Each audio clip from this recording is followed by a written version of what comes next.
Coming up on Network Africa, African leaders arrive in Moscow for Russia's Victory Day celebration.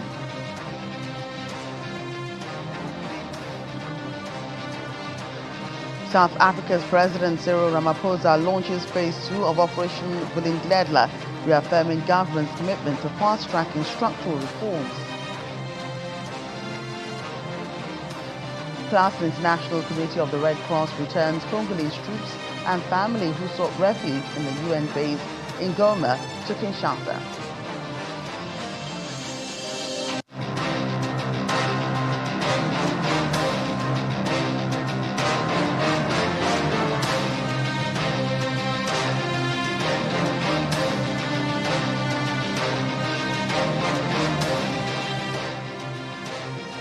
Hello and welcome to the program. I'm Joke Rogers here in Lagos. African leaders have begun arriving in Moscow ahead of their attendance of Russia's Victory Day celebrations. Victory Day, which is celebrated in Russia on May 9, has become the country's most important secular holiday. A massive parade through Red Square and other ceremonies underline Moscow's efforts to project its power and cement its alliances it has forged while seeking a counterbalance to the West amid the conflict in Ukraine. Burkina Faso's military leader Ibrahim Traore, Guinea-Bissau's President Umaru Embalo Sissoco, Zimbabwean President Emerson Mnangagwa, and Ethiopian President Haile Selassie have arrived. The lineup of leaders coming to Moscow contrasts sharply to some past celebrations that drew top Western leaders at a time of friendlier ties between Russia and the rest of the world.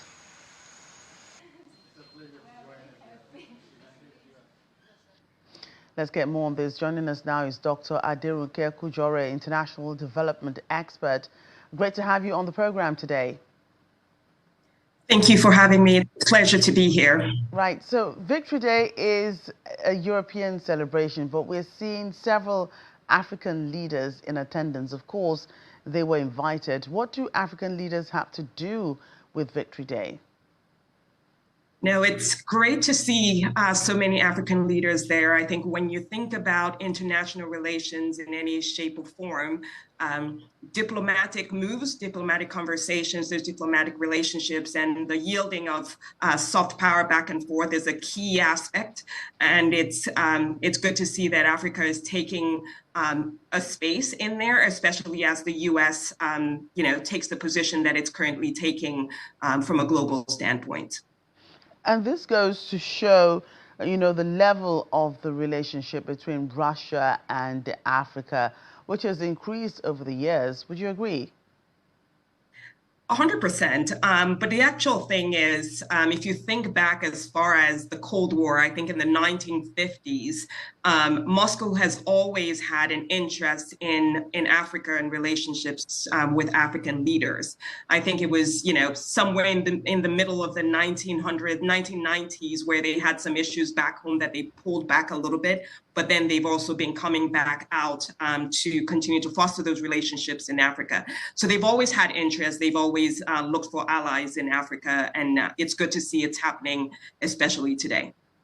And what does Russia have to prove by inviting so many African countries to attend this Victory Day celebration?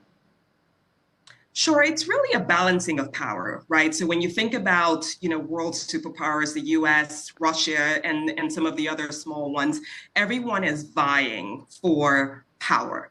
And the question is, how can you get the most of it? And so I think what they're doing here is building strategic alliances with countries that may be able to help them, for instance, at the United Nations. They're also basically putting forth some ideological perspectives, showing the world that they are, in support of free states, which they have always been over the years. They are also putting out there the fact that they are, open to economic transactions. Maybe there might be some military negotiations happening between Africa and Moscow. But really, what they're saying is that we're good stewards. We're going to be good players in this sort of global environment, and they're building alliances so that they can continue to have some conversations and some interactions that will benefit them overall. Right, and some of the African nations I just read out that are in attendance are some of those ruled by the military junta, where coup d'état took place some months ago, up until last year. What African leaders do you think? How many more African leaders do you think will attend this Victory Day celebrations, and what African leaders or which African leaders do you think will not be going? It's tough to say. It's tough to say who will not be going. I think that all of them should be going, especially now. Obviously the ones that you recently called out are there because they are having a very different approach on how Africa has been governed over the last few years. It's a clear statement that they are trying to pull away from this colonial type of leadership to independence, which is the ideology that Moscow has pushed over many, many decades. So it's tough to say who is not going to show up there. There are a lot of people that would have received the invite that may not be in a position to be there. But I think all African leaders need to be there. We need to be thinking about, national sovereignty. We need to be thinking about our independence off of colonial rule. And this is one strategic alliance that could be beneficial for that, especially considering the position of the US and the power that is in the West for right now. Right, and do you think Nigeria should have representation at this event? 150%. If we do not show up, it would be a shame on us. Right. And how can African leaders actually make sure that this relationship is truly balanced and beneficial to the continent? Yeah, I think prior planning. I think where we fail when we think about international relations in Africa and our resources is that we don't plan prior to some of these engagements. And so, we have someone inviting us to the table for a conversation and we don't even know what we want to negotiate out of those deals. And so I think for all African leaders, they really need to have been planning prior to an event like this. They need to be building relationships when they get there, both with Moscow and with the other countries or the other states that are in attendance. This is a huge opportunity to start having a different conversation from what's been had, considering where we are with Trump and his posture. So I think everyone should be there, and we should be planning on what we want to get out of it, and making sure we deliver on that before we come back home. Right, and very quickly before I let you go, we spoke about, like a tip of the balance and those attending the Victory Day celebration. We have more African leaders being invited. We do know what has gone down, especially with the Russia-Ukraine crisis. I mean, who from Europe do you think will be going to this Victory Day celebration? I think it would be surprising to see some of the European, bigger powers or superpowers. It would be surprising to see the UK, or it would be surprising to see France there.